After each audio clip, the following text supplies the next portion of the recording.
cakap dengan dia 101 ni. Sorry, kerja.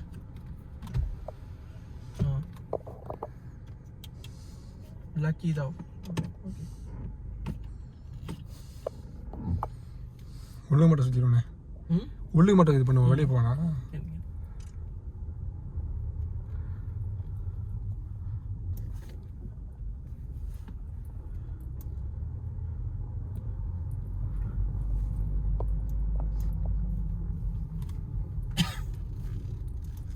Grand வேணுமா?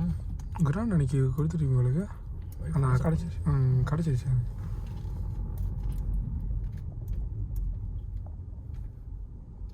என்ன இது Toyota Cross ஹைபிரிட். ஓகே. செம்ம ஒரிஜினல். ஆமாம். ₹40 ஊற்றுறாங்க. 1.5 hour கிட்ட போய்க்கிறாங்க. ஓ, ₹40 1.5 வரும். ஏன்னா அதுதான் ஹைபிரிட் ஆச்சு. ஆமாம், ரெண்டும் கணக்கு வந்து அது தேவையான இதில் வந்து ஹைபிரிட் மாதிரி. செம்ம முறை. சார்ஜும் பண்ண தேவையில்லை. என்னதுன்னா இதாகும்போது போயிட்டு சர்வீஸில் இது சென்டரில் கொடுத்து மாற்றிக்க வேண்டியதாக முடிஞ்சிச்சு. ஆமாம். சரி, எலக்ட்ரிக்கும் வாங்கலாம். ஆனால் என்னன்னா இங்கே சார்ஜிங் பார்ட்டில். ஆமாம், அதான் கஷ்டமாக இருக்குது. X70 நான் பார்த்தேன், X50 சாரி. ஆனால் என் கூட்டத்தில்